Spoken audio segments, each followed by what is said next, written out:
بسم الله الرحمن الرحيم. الحمد لله نحمده ونستعينه ونستغفره ونعوذ بالله من شرور أنفسنا ومن سيئات أعمالنا. من يهده الله فلا مضل له ومن يضلل فلا هادي له وأشهد أن لا إله إلا الله وحده لا شريك له وأشهد أن محمدا عبده ورسوله صلى الله عليه وعلى آله وصحبه أجمعين. أما بعد. Egameni lika Allah onomusa oneshawu udumo lonke alube ku Allah. Siyamdumisa, sicela usizo kuye, sicele nentethelelo, sicele nokuvikeleka ebubini bemphefumulo yethu nobubi bezenzo zethu. Ngempela lo Allah amholele endleleni eqondile, akekho ngamdukisa. Bese kuthi lo Allah amenze waduka, akekho ongamholela endleleni eqondile. Ngiyafakaza ukuthi akekho nelungelo lokukhonzwa ngaphandle kuka Allah, nokuthi uMuhammad ukuthula nezibusiso kube kuye uyisithunywa sokugcina sika Allah. Ngicela uAllah esisele izibusiso kuye, amesisele ukuthula yena nomndeni wakhe kanye nabalandeli bakhe kuze kube usuku lokwahlulela. Kulesifundo sethu okuyisifundo sokuqala encwadini esizobe siyithatha, igama lencwadi esizobe siyithatha ahmiyatu tawhid al-ibada. Ahmiyatu tawhid al-ibada, okuhunyushwa ngokuthi ukubaluleka kobunye buka Allah ekumkhonzeni, ukubaluleka kwetawhid yokukhonza uAllah subhanahu wa ta'ala. Kodwa ke singakaqali encwadini yethu, kulesifundo sethu sizoba nesivulo sokuqala. Kulesivulo sethu sizobe sidingida izinto ezine. Eyokuqala kulezi zinto sodingida incazelo yeIslam, ukuthi masikhuluma ngeIslam iyini Islam. Okwesibili sidingide incazelo yetawhid nezigaba zetawhid noma izinhlobo zetawhid. Okwesithathu sidingide incazelo ya la ilaha illa Allah. Uchaza ukuthini ula ilaha illa Allah Muhammadur Rasulullah. Bese kuthi okugcina esizovala ngakho incazelo yaleli gama al-ibada, ukukhonza. Chaza ukuthini ukukhonza. Okokuqala ke esikhuluma ngakho njengoba sengichazile iIslam. iIslam o al-Islam, izululwazi ziyachaza ukuthi leli gama lichaza al-istislamu lillahi bit-tawhid wal-inqiyadu lahu bit-ta'ah wal-bara'atu min ash-shirki wa ahli. iIslam ukuzinikela ku Allah ngetawhid, ngokwenza itawhid, ngokwenza ubunye buka Allah ekumkhonzeni, nokuzidela kuye ngokumlalela kulokho afuna ukuthi ukwenze, kanye nokuziqhelelanisa nokumbhanga nalabo abambhanga. Lencazelo le ichaza leli gama al-Islam. Siphinde futhi lichaza al-istislamu lillahi bit-tawhid, ukuzinikela ku Allah ngetawhid, wal-inqiyadu lahu bit-ta'ah, nokuzidela kuye ngokwenza lokho akuyalela ukuthi ukwenza, wal-bara'atu min ash-shirki wa ahli, nokuziqhelelanisa neshirki ishirk ukubhanga uAllah kumkhonzeni uyaziqhelelanisa neshirk nalabo abenza ishirk. Ngakho imuslim yilowo ozinikele kuAllah, ozinikele kwitawhid kaAllah subhanahu wa ta'ala, ozinikele kwita'a ekulaleleni uAllah subhanahu wa ta'ala, futhi oqhelelanayo nokubhanga uAllah lonke uhlobo lokumbhanga uAllah ekumkhonzeni. Imuslim yilowo muntu oqhelelayo obakude kunalezo zenzo ezukubhanga uAllah, aphinde aqhelelane namamushrikun okuyilabo abenza izenzo zokubhanga uAllah. Iislamu ke iyona nkolo kaAllah, iyona nkolo uAllah ayikhethele yonke indalo, njengoba uAllah esho inna ad-dina 'inda Allahi al-Islam. Inkolo ekuyiyona yona kuAllah iIslam. Uphinde uAllah subhanahu wa ta'ala athi وَمَنْ يَبْتَغِي غَيْرَ الْإِسْلَامِ دِينًا فَلَنْ يُقْبَلَ مِنْهُ وَهُوَ فِي الْآخِرَةِ مِنَ الْخَاسِرِينَ. Lowo okhetha enye inkolo ngaphandle kweIslam angeke izimukelwe kuye, kanti kwelizayo uzoba nalabo abalahlekelwe. uAllah subhanahu wa ta'ala uphinde athi afaghayra dinillahi yabghun wa lahu aslama man fis samawati wal ardi taw'an wa karhan wa ilayhi yurja'un. Engabe bakhetha enye inkolo ngaphandle kwenkolo kaAllah ekubeni kuzinikele kuAllah lokho kusemazulwini nasemhlabeni, kuthanda kungathandi, futhi kuye kuyobuyela konke. Uphinde uAllah athi waraditu lakumul islam dinan, okuchaza ukuthi ngijabule ngeIslam njengenkolo yenu. uAllah uphinde athi wa anibu ila rabbikum wa aslimu lahu min qabli an yatiyakumul adhabu thumma la tunsarun. Okuchaza ukuthi phindelani enkosini yenu, nizithobe nizinikele kuye ngaphambi kokuba kwehlele kini, noma ngaphambi kokuba kufike kini isijeziso, bese ningabi labo abathola usizo. Ngakho ke siyabona kulama verse esiwafundile ukuthi inkolo kaAllah, inkolo leyo Allah ajabule ngayo iIslam, iyona nkolo ayalele zonke izithunywa ukuthi zidlulise kubantu. Iyona nkolo Allah ayimukelayo kumuntu, okuchaza ukuthi lowo ofika nenye inkolo ngosuku lokwahlulela, lowo kade ephila kulomhlaba enye inkolo ngaphandle kweIslam, uAllah ngeke azayimukele leyo nkolo kulowo muntu.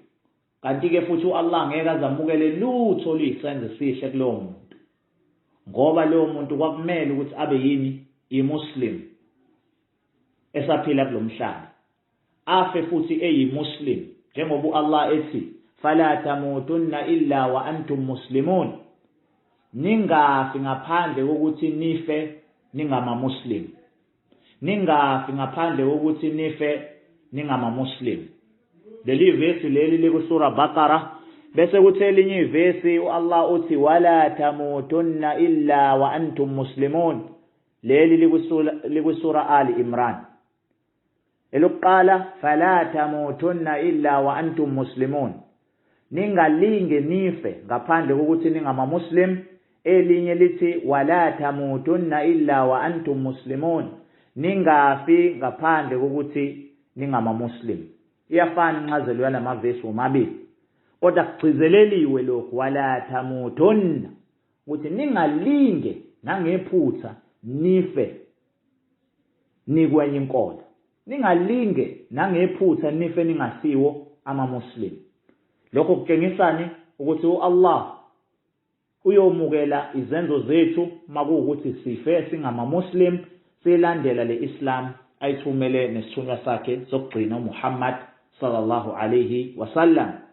Kanti ke isithunywa uMuhammad, ukuthula nezibusiso zika Allah zibe kuye, uyasichazela ukuthi le Islam yakhiwe izinsika ezinhlanu njengoba uqhamuka lombiko kwihadith kaIbn Umar Allah thokoze ngaye noyise owathi isithunywa sika Allah ukuthula nezibusiso zibe kuso sathi bunya al-islamu ala khams i-Islam yakhiwe izinsika ezinhlanu shahadat an la ilaha illa Allah eyokuqala ukufakaza ukuthi akekho nelungelo lokukhonzwa ngaphandle kuka Allah wa anna Muhammadan rasulullah nokuthi Muhammad uyisithunywa sika Allah wa iqamis salah nokwenza umthandazo wa ita'i zakah nokunika izakah wa sawmi ramadan nokuzila ngenyanga yeRamadan wa hajjil bayt nokuhambela indlu ka-Allah uhambo libizwa ngokuthi hajj le hadith le ikhishwe uBukhari noMuslim iyona ke iIslam le imuslimu ekumele liphile futhi yiyo iIslam le uAllah ayalele yonke indalo yakhe amajini nabantu ukuthi bayiphile le Islam ke iyona Islamu noma iyona nkolo kaAllah efundisa abantu ngobunye buka Allah uzoqaphela lokhu ukuthi ezinye izinkolo masiza kulesihloko lesi sokukhonza uAllah siyathola ukuthi ezinye izinkolo aziqinisekisi ukuthi abantu kumele bakhonze uAllah yedwa vo kodwa kulezi ezinye izinkolo sithola kukuningi okukhonzwayo kwezinye izinkolo uthola ukuthi bakhonza uAllah nokunye bakhonza uAllah nezithunywa zika Allah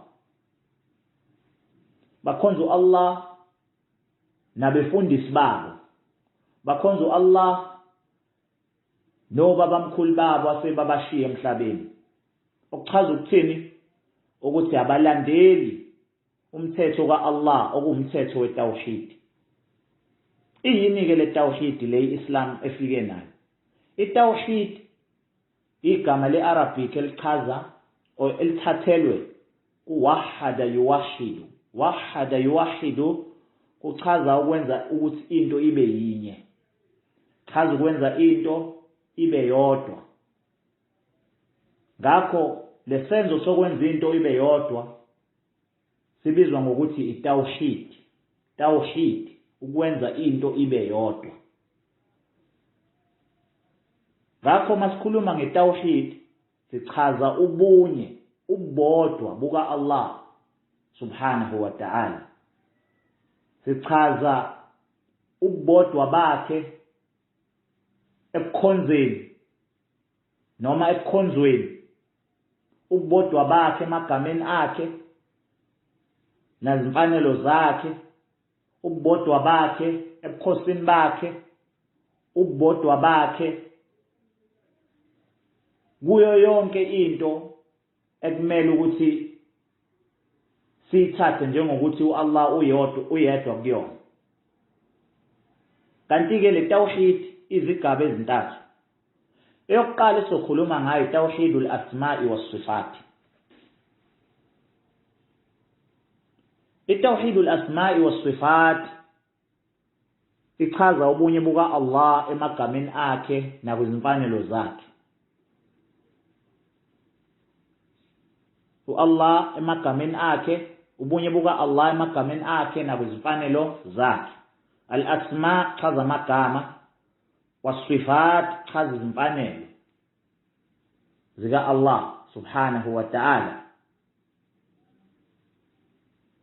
ukuthi uAllah emagameni akhe uyedwa uyena kuphela ubizwa ngalawo magama akekho omunye onelungelo lokubizwa ngamagama kaAllah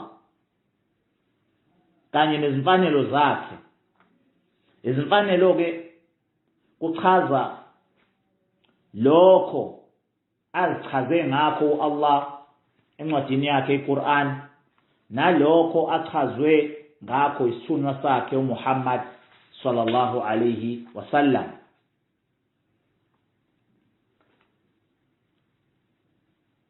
Emagameni ka-Allah siyathola igama Allah, igama lika Allah. Igama lika Allah Ar-Rahman. Ar-Rahman igama. Ar-Rahim igama. Al-Afu igama. Al-Ghafur. Maningi lamagama. Lawo magama ka Allah kuphela, uyena kuphela kumele abizwe ngawo. Akekho omunye ongabizwa ngalawo magama ka Allah. Bese kuthi izimfanelo zakhe ilezo zinto ezithathwe kulamagama. Masikhuluma ngegama Allah. Igama Allah litshengisa ukuthi uye yedwa onelungelo lokukhonza. Uyena kuphela uNkulunkulu weqiniso. Size egameni Ar-Rahman. Ar-Rahman lichaza unomusa. Leli igama elikhombisa ubuningi bomusa buka Allah. Ukuthi umusa owengamele yonke indalo, osabalele yonke indalo. Igama elisetshenziswa Allah kuphela leli. Alivumelekile nakancane ukuthi lisetshenziswe kokunye okuyindalo ka Allah. Bese kuthi igama Ar-Rahim nalo lichaza ini? Isihawu, okuwumusa, isihe. Ukuthi Allah unesihe kulabo abakholwayo lapha emhlabeni nakwelizayo. Ngakho amagama ka Allah, Al-Afu, kuchaza nobunene, owesula impambuko zomuntu, azedlulisa, azixolele, azithethelele. Al-Ghafur, umthetheleli. Wonke lawo amagama ka Allah. Lesi izimfanelo esizithola kuwona lamagama. Ar-Rahman sithola imfanelo kaRahma. Rahma kuchaza umusa. Al-Karim sithola imfanelo ka Allah. Al-Karam, ubele, ukuphana. Al-Wahhab, lo ophanayo. Ngakho amagama ka Allah maningi kakhulu achaziwe kwiQuran. Bese kuthi ubufakazi bawo lamagama ukuthi uAllah unamagama sikuthola kwiQuran nakwiSunna. Allah subhanahu wa ta'ala uthi kwiQuran, Allahu la ilaha illa huwa lahul asmaul husna. Allah akekho nelungelo lokuthi akhonzwe ngaphandle kwakhe, unamagama amahle. Lahul asmaul husna, unamagama amahle. Amagama amahle imaphi ke? Ilawo siwathola kwiQuran neSunna. Akusiwa amagama esizisusela wona, noma amagama esiwezwe kubazali bethu, noma amagama esizisungulela wona ngezingqondo zethu. Cha. Mawubiza uAllah ngegama osungulele lona, akusile igama elihle lelo. Igama lika Allah liba lihle ngenxa yokuthi uAllah uzibize ngalo nesithunywa sika Allah simbize ngalo. uAllah uphinde athi, qul ud'u Allah aw ud'u ar-Rahman ayyamma tad'u falahu al-asma'ul husna. Yithi noma ngabe nimbiza ngoAllah, noma nimbiza ngoAr-Rahman, noma ngabe yiliphi igama nimbiza ngalo emagameni akhe lawa atholakala encwadini yakhe nakwiSunna esithunywa sakhe, unamagama amahle. Falahu al-asma'ul husna. Uphindu Allah athi, walillahi al-asma'ul husna fad'uhu biha. uAllah unamagama amahle, mbizeni ngawo lawo magama. Ngakho ke itawhid al-asma'i was-sifat, ubunye buka Allah emagameni akhe nakwezimfanelo zakhe. Nezimfanelo njengoba sichazile, izimfanelo ekumele ukuthi siziqonde ngokuthi lezo zimfanelo izimfanelo ezifanele uAllah kuphela. Labo abayindalo abanazo izimfanelo ezifana nezika Allah. Njengesibonelo, igama lika Allah As-Sami'u lichaza lowo ozwa yonke into. Okuchaza ukuthi imfanelo ethathwe kulelo gama imfanelo as-sam'u, ukuzwa.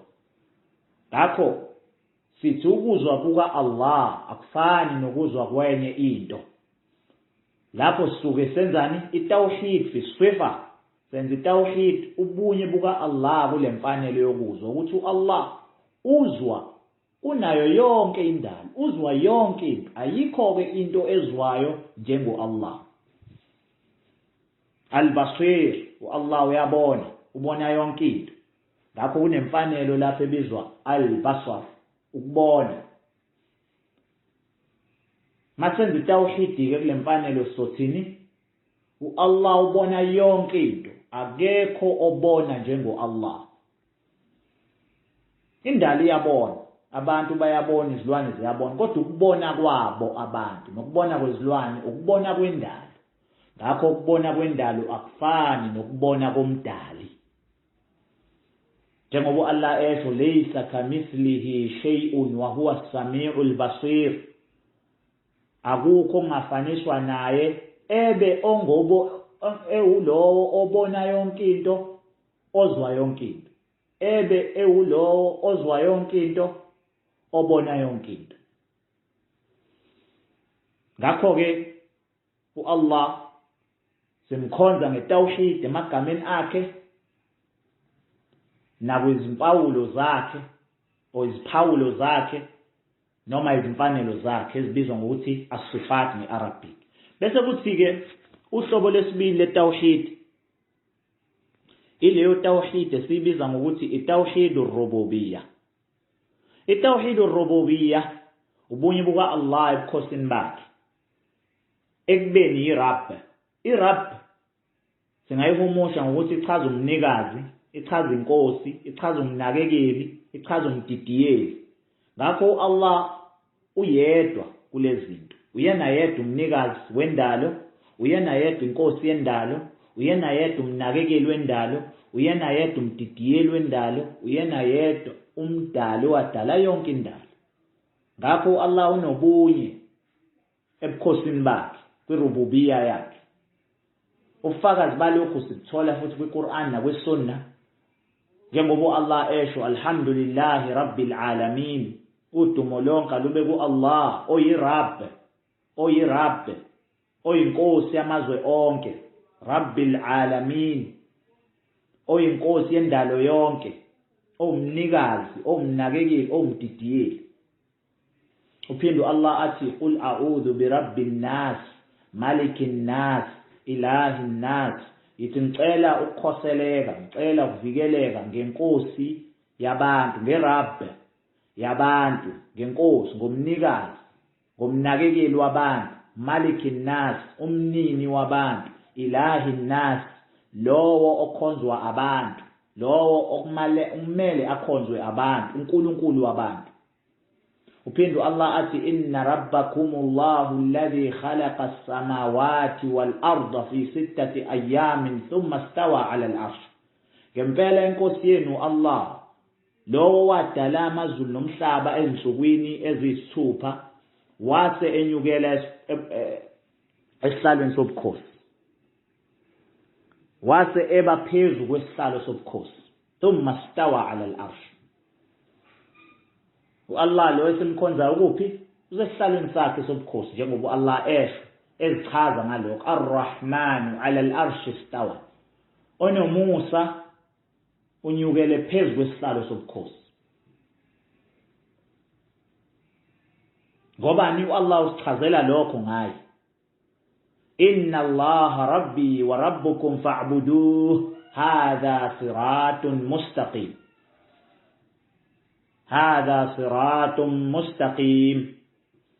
وإيسى عليه السلام وجيسو سونا سيغا الله ساتشي لبانتونا بغا إسرائيل إن الله ربي كما بو الله ساتشي القرآن وتواتي إن الله ربي نمبيلو الله ربي يام والله ينا يكي ربي يام وينا نكوستي يام وربكم وينا نكوستينو fa'buduhu, ngenxa yalokho mkhonzeni, khonzani yena. Hadha siratun mustaqim, hadha siratun mustaqim, le indlela eqondile, indlela yetawhid, kwitawhid ka Allah subhanahu wa ta'ala, indlela yokukhonza Allah yedwa. Ngakho uhlobo lesibili letawhid le, tawhidur rububiyyah, itawhid ka Allah, ubunye buka Allah ebukhosini. Bese uhlobo lesithathu letawhid ilelo hlobo esilibiza ngokuthi itawhidul uluhiyya. Tawhidul uluhiyya, itawhid yokukhonza. Ezinye izinzululwazi zibiza ngokuthi tawhidul ibada, itawhid yokukhonza uAllah. Okuchaza ubunye buka Allah ekumkhonzeni. Okuchaza ukuthi uye yedwa kumele akhonzwe, akumele abhangwe nokunye ekumkhonzeni. Ningakhulu ubufakazi balokho. Njengoba Allah esho, wama khalaqtul jinna wal insa illa liya'budun. Angizange ngidale amajini nabantu ngaphandle ukuthi bakhonze mina ngedwa. Qhaba. Mina ngedwa vo. Abantu namajini kudalelwe ukukhonza uAllah yedwa. Yona ke uluhiyya, yona iibada. Khonza uAllah, ukumkhothamela, ukumlalela, ukwenza lokho akushoyo, uyeke konke lokho uAllah athi ungakwenzi. Itawhid, ukumsaba, ukumthanda, ukubeka ithemba lakho kuye. Iyyaka na'budu wa iyyaka nasta'in. Wena kuphela sikumkhonzayo. Iyyaka na'budu, wena kuphela senze ibada kuye. Wa iyyaka nasta'in, wena kuphela sicela kuwe usizo. Njengoba isithunywa sika Allah naso sisho, fa idha sa'alta fas'alillah. Makuwukuthi uyacela, cela uAllah. Wa idha ista'anta fasta'in billah. Mawucela ukulekelelwa, cela ukulekelelwa nguAllah. Yiyo ibada. Khonza uAllah kuphela. Ya ayyuhan nasu u'budu rabbakum alladhi khalaqakum walladhina min qablikum la'allakum tattaqun. Bantu, khonzani inkosi yenu le yadala nalabo abanindulela ukuze nibe nokusaba. Wa qada rabbuka alla ta'budu illa iyyah. Inkosi yakho inqumile ukuthi kungakhonzwa lutho ngaphandle kwayo. Wallahu uphinde athi wa'budullaha wa la tushriku bihi shay'a. Khonzani Allah kuphela ningambhanqi nalutho. Allah uphinde athi wama umiru illa liya'budullah mukhlisina lahu ad-din hunafa. Lezo zizwe ezanendulela bezingayalelwanga ngaphandle kokuthi zikhonze uAllah, zibe msulwa enkolweni ngokukhonza yena yedwa vo, zingambhanqi nalutho. Wonke lamavesi lawo sesiwabalulile awufakazi balolu hlobo letawhid ebizwa ngokuthi tawhidul ibada, tawhidul uluhiyya, tawhid yokukhonza uAllah, ubunye buka Allah ekumkhonzeni. Kanti ke amanye amavesi sithola ukuthi ahlanganisile kuwona. Ahlanganise zonke inhlobo zetawhid. Kube ivesi elilodwa kodwa kulo kube khona ubufakazi betawhidul asma'i was sifat, kube khona ubufakazi betawhidul rububiyya, phinde kube khona ubufakazi betawhidul uluhiyya. Njengesisho sika Allah, Dhalikumullahu rabbukum la ilaha illahu khaliqu kulli shay fa'buduhu wa huwa ala kulli shay'in wakil. Uyena-ke uAllah oyinkosi yenu, rabbukum, tawhidur rububiyya. Dhalikumullah, Allah, tawhidul asma was sifat, makameni ka Allah. Rabbukum, inkosi yenu, tawhidur rububiyya. La ilaha illa huwa, tawhidul uluhiyya. Ngeke kumele akhonzwe ngaphandle kwakhe. Khaliqu kulli shay, uyena odale yonke into, itawhidur rububiyya. Fa'buduhu, mkhonzeni yedwa, itawhidul uluhiyya. Wa huwa ala kulli shay'in wakil, futhi uyena wengamele zonke izinto, itawhidur rububiyya. Ivesi elilodwa leli tholakala kwisuratu An'am ivesi 102. Elinye futhi ivesi elihlanganisele izinhlobo zetawhid lapho Allah ithi Rabbul mashriqi wal maghribi la ilaha illa huwa fattakhidhu wakila.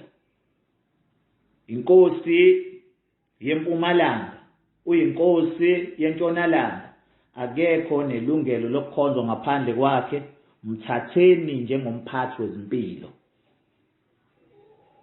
ngakho Rabbul Mashriq wal Maghrib itawhid ar-rububiyyah la ilaha illa huwa itawhid al-uluhiyyah akekho kumele akhonzwe ngaphandle kwakhe fattakhidhu wakila mthatheni njengomphathi wezimpilo zenu kukhona itawhid ar-rububiyyah ukuthi Allah uyena ophethe izimpilo zethu wakil kukhona futhi itawhid al-asma fattakhidhu khona itawhid al-uluhiyyah uthi mkhonzeni fattakhidhu wakila mkhonzeni ukuchaza ukuthi bekani izimpilo zenu kuye ukuthi kube uye ozinakekelayo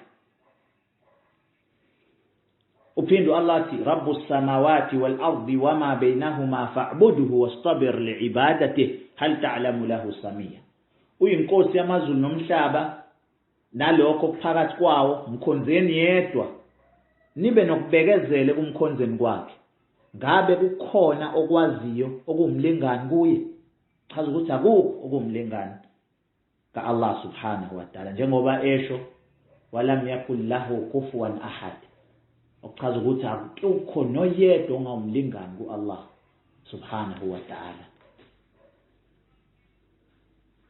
ngakho-ke izo-ke izinhlobo ezintathu lezi zetawhid tawhidu al-asma'i was-sifat itawhidu ar-rububiyyah itawhidu al-uluhiyyah itawhidu al-uluhiyyah-ke iyona leyo Allah athumela izithunywa ngenxa yayo izithunywa zafundisa abantu ngazo zonke lezi zinhlobo zetawhid kodwa leyo esemqoka Allah athumela izithunywa zakhe ngenxa yayo itawhidul uluhiyyah njengoba Allah esho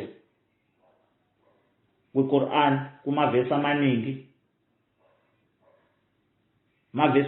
Allah uyachazela ukuthi uthumele izithunywa zakhe ngenhloso yokuthi zitshela abantu ukuthi bakhonze uAllah subhanahu wa ta'ala kuphela walaqad ba'athna fi kulli ummatin rasula an i'budu Allaha wajtanibu at-taghut ngempela sithumele isithunywa kuso sonke isizwe ukuthi sitshela abantu ukuthini an i'budu Allah sitshela abantu ukuthi yenzani ibada ka Allah khonzani uAllah yedwa wajtanibu at-taghut niqhelelane noNkulunkulu bamanga tawhidul uluhiyyah itawhid ekhonzeni uAllah subhanahu wa ta'ala iyona ke qukethwe ula ilaha illa Allah chaza ukuthini ula ilaha illa Allah ula ilaha illa Allah usho ukuthi akekho negunya onelungelo lokukhonzwa onelungelo lokukhothanyelwa ngaphandle kuka Allah uyena yedwa vo uNkulunkulu weqiniso konke okunye ngaphandle kwakhe akumele kukhonzwe ngoba kulutho njengoba Allah esho inna ilahakum la wahid ngempela iilah yenu uNkulunkulu wenu lo kumele akhonzwe la wahid uyedwa qhaba uyedwa vo ذلك بأن الله هو الحق وأن ما يدعون من دونه الباطل وأن الله هو العلي الكبير ingoba Allah uyiqiniso bese konke lokho okunye ngaphandle kwakhe kungamanga kuyize akuthi shu akulutho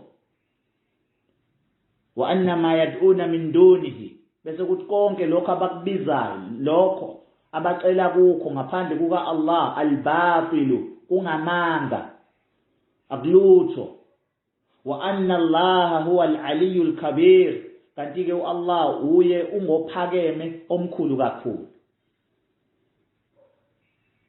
ذلك بأن الله هو الحق وأنه يحيي الموتى وأنه على كل شيء قدير ingoba Allah uyiqiniso futhi uyena ovusa abafileyo kanti unamandla phezukwazo zonke izinto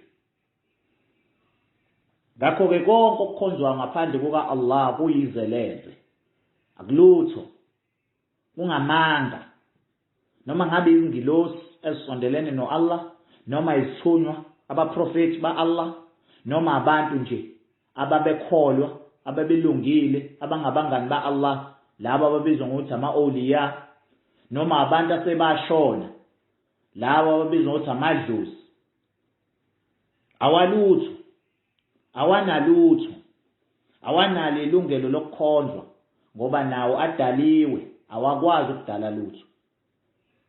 Allah uthi walladhina yad'una min dunillah la yakhluquna shay'an wa hum yukhlaqun amwatun ghayru ahya wama yash'uruna ayyana yub'athun. Labo ababaqelayo abababizayo ngaphandle kuka Allah abadali lutho, abakaze badale lutho, wa hum yukhlaqun, badaliwe, amwatun, bayifele, bafile, bangabafileyo, ghayru ahya'in, abaphili, wama yash'urun ayyana yub'athun, abakwazi ngisho ukuzwa ukuthi bayovuswa nini. Allah uphinde athi ya ayyuhan nasu dhuriba mathalun fastami'u lah. O bantu, kubekwe isibonelo, silaleleni lesibonelo. Fastami'u lah, silaleleni lesibonelo. Innal ladhina tad'una min dunillah lan yakhluqu dhubaban. Ngempela laba enibamemezayo, enibakhonzayo esikhundleni sika Allah abakwazi ngisho nokudala impukane iyodwa. Lan yakhluqu, angeke baze bakwazi ukudala impukane le iyodwa. Walau ijtama'u lah, noma bangayihlanganyele, bahlanganisele ukuyidala, ngeke bakwazi. Wa iyaslubuhumu dhubabu shay'an, kanti-ke mangabe impukane baphuca okuthile, la yastanqidhuhu min, ngeke bakwazi ukuyithatha leyo nto bayibuyisele kubona. Dha'ufa at-talibu wal matlub, ube buthakathaka lowo ocelayo nalowo ocelwayo. Lowo ocela lezi zinto ubuthakathaka, kanti nazo lezi zinto ekucelwa kuzona zibuthakathaka, ngeke zimsize ngalutho umuntu. Ngakho-ke siyayibona manje ilokhu njani inkolo ka-Allah, ukuthi inkolo ya-Allah isibizela kwitawhid. Inkolo ya-Allah isibizela ekutheni ishiye konke okukhonzwayo ngaphandle kuka-Allah, sizinikele, sizithobe, sizidele kuye ngokumkhonza. Kodwa-ke lokho kwenzeka ngokuthi sifunde inkolo ka-Allah, sifunde le tawhid, siyazi ukuthi iyini le tawhid. Siphinde futhi sifunde nomvuzo otholakalayo kumuntu ophila lempilo yale tawhid. Siphinde sifunde futhi ngezijeziso ezitholwa yilabo abenza izinto eziphikisana nale tawhid, ababhanga u-Allah subhanahu wa ta'ala. Kuyimanje kunabantu abangama-Muslim abathi ukuhlabela amadlozi akunankinga. Allahul musta'an. Sicela u-Allah asisize, asiholele endleleni eqondile. Amadlozi abantu asebashona, siwafundile amavesi la, u-Allah esitshela ukuthi la yakhluquna shay'an, abakwazi ukudala lutho, wa hum yukhlaqun, badalwa nabo, amwatun, bangabashonile, ghayru ahya, abaphili ngisho ukuphila, abazi nokuthi bayovuswa nini, bangahlatshelwa kanjani-ke labo bantu. Ngoba ukuhlaba azabhu, isenzo sokuhlaba, sokwenza umnikelo ngokuhlaba isilwane, isenzo se-ibada. Leso senzo senzelwa u-Allah kuphela. Umuntu owenza leso senzo senze okunye ngaphandle kuka-Allah, loyo muntu usenze ishirk, usenze ukubhanga u-Allah, okuphikisana netawhid u-Allah leyo asidalele yona. Isijeziso esikhulu kakhulu lowo muntu asitholayo kulo mhlaba nakwelizayo. Ngakho ngenxa yesikhathi, kanti-ke futhi izifundo zethu izifundo ekumele zifingwe, ngizoma la bese ngithi sizoqhubekela phambili nalolu daba kwisifundo sethu esilandelayo, lapho sizobe sidingida kancane okumayelana netawhid, siphinde futhi sibalule ezinye zezinto ezibalekile mayelana nencwadi yethu esizobe siyifunda. Mawukuthi isikhathi siyobe sisasivumela, siphinde sithathe nomlando mpilo wombhali wencwadi yethu. U-Allah asivikele ekudukeni, asenze sibe yilabo abanokuqonda enkolweni yakhe, size sibuyele kuye. Wa sallallahu ala Muhammadin wa ala alihi wa sahbihi ajma'in.